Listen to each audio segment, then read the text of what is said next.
Raditz, the long-forgotten brother of Goku that got about as much screen time as a movie Special Saiyan. Honestly, I think Turles and Tarble at this point are the only ones that got less time on the screen or on the pages than Raditz.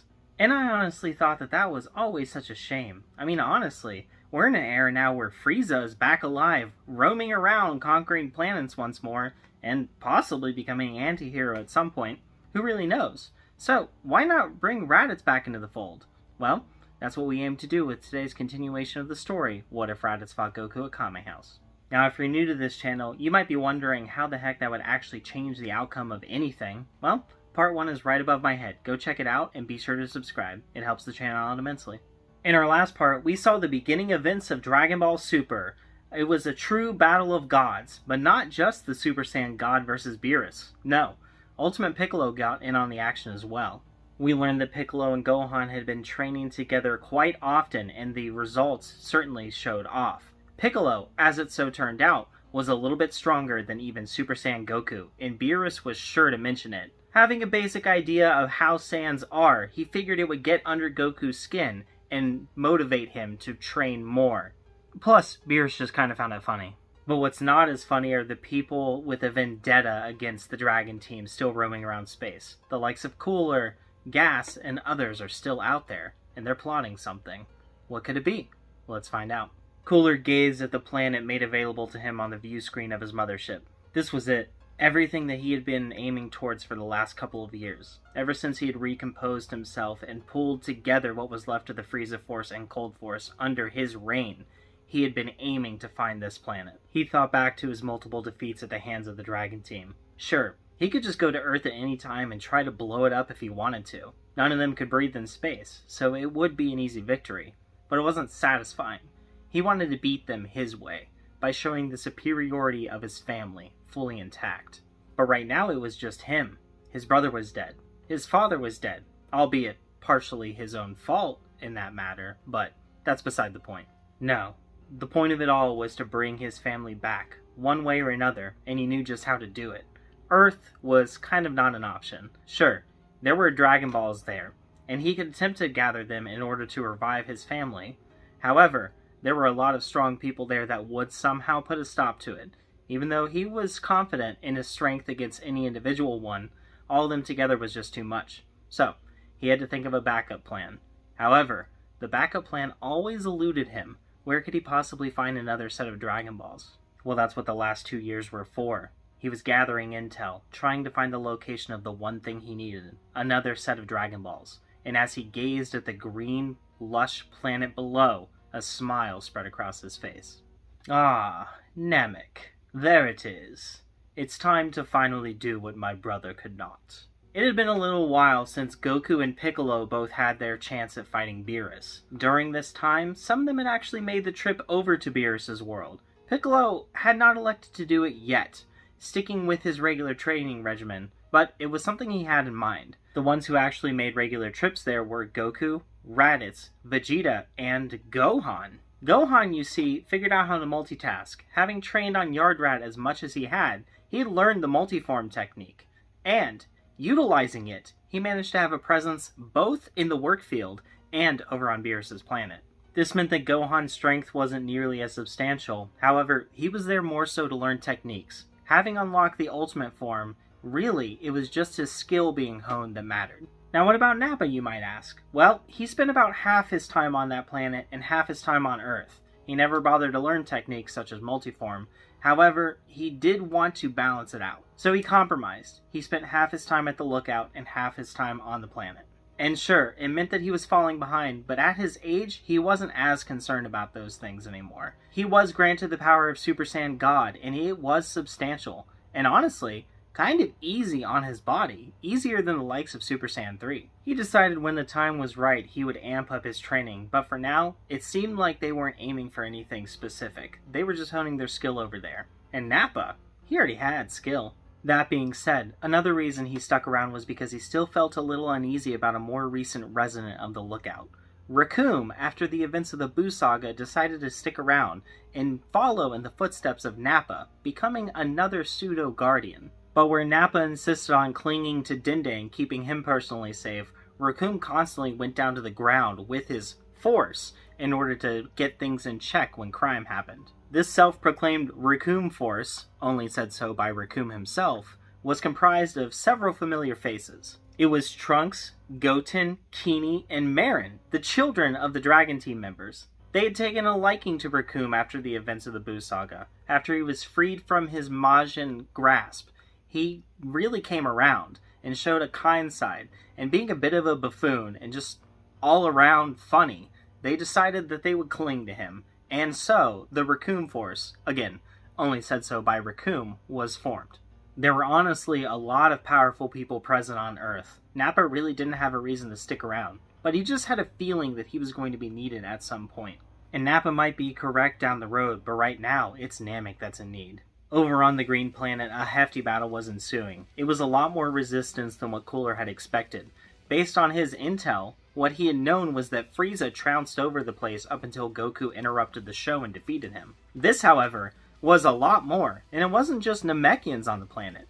There was actually one race of something that he didn't quite recognize, but he seemed to be a master-class sniper, and he was putting up a heck of a fight. Cooler's forces were dropping fast, but he wasn't really interfering right now. He wasn't too concerned about that. His only concern was the Dragon Balls. But then he noticed someone familiar. There was a specific Namekian there that he distinctly remembered battling on Earth. It was that other one that fused into the Namekian Piccolo and gave him quite the trouble. What was his name? Caracol? That's right, that's the one.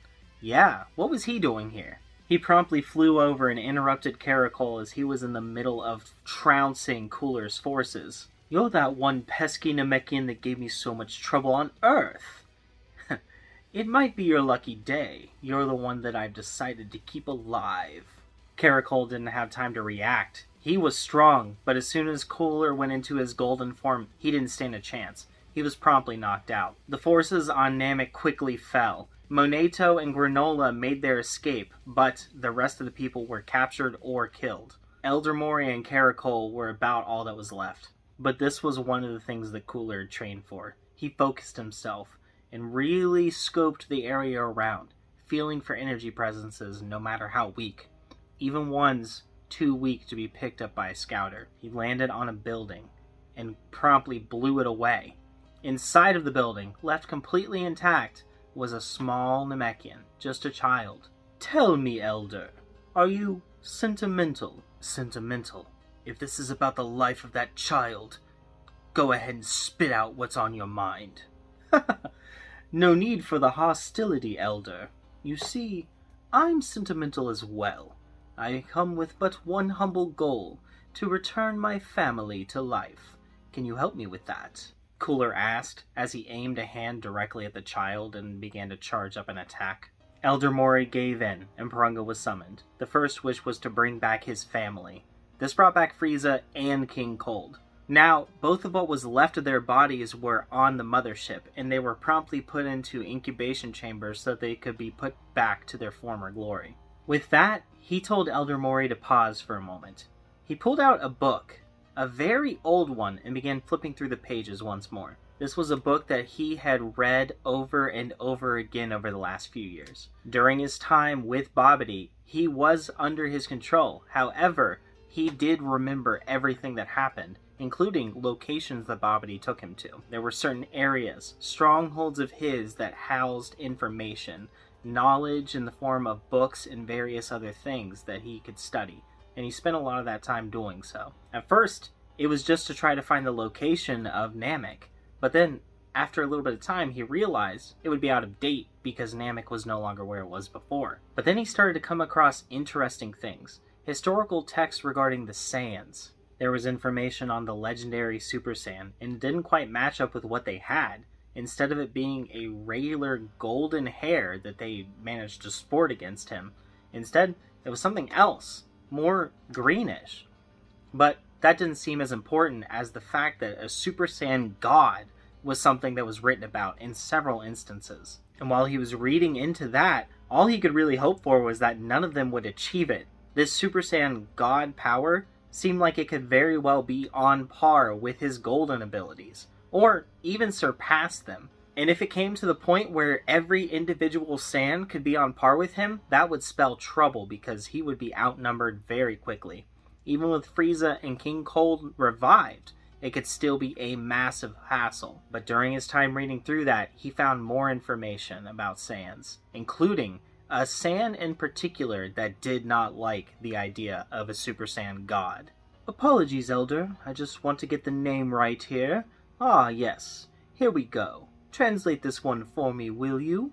I wish to revive the Saiyan named Cumber. Mori was confused as to why Cooler would want to revive a Saiyan, but he complied. Very good. I believe that the next wish is to bring him here. Can you do that for me? And Mori, confused once more, complied for a second time. He made the wish for Cumber to be brought to planet Namek. Paranga's eyes flashed. He stated it was done, and then the Dragon Balls flew off in a different direction. In front of the location where the Dragon Balls were previously at stood a towering being, clearly a Saiyan, but much larger than the likes of Vegeta or even Raditz. Oh, Mori, be a dear and go ahead and heal that other Namekian over there. It's time for the show. And on this one, Mori was happy to comply. He rushed over to Caracol and healed him. Caracol came back to his consciousness, wondering what the heck was going on. And he looked at this new being, this enormous Saiyan that was there, and he was even more confused than before. But the Saiyan spoke up. Why have I been brought back from my slumber? Cumber, you have me to thank for that. I have a mission for you, and I need you by my side for it. You see, I hear tell that you are not a fan of the Super Saiyan God, and I am afraid that we have some of those pesky individuals in our midst, or at least they will be soon enough. Super Saiyan Gods, you say?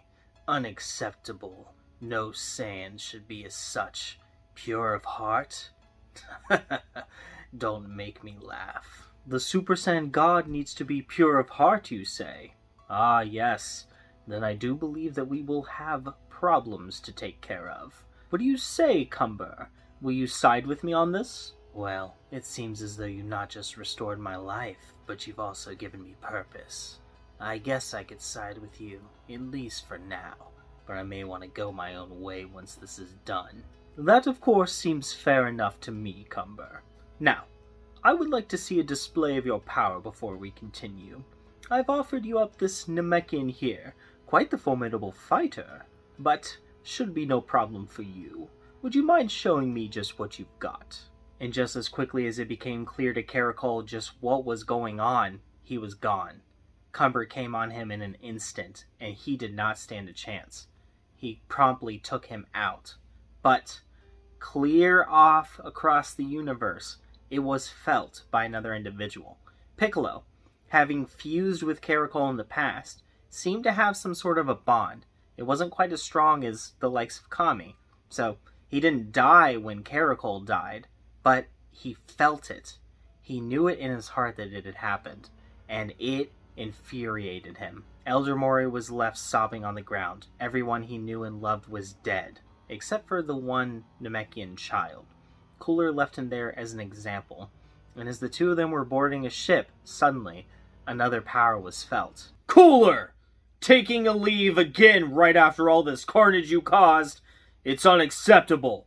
Get back out here and fight me now! Cooler turned around to see Piccolo, the only individual that managed to actually put a sweat on his brow, staring him down. And that's where we're going to leave things for right now. This chapter had a deep tone for Piccolo, as does this story, where Chi-Chi becomes a Saiyan. Go check it out for me, and I'll catch you in the next one. Bye.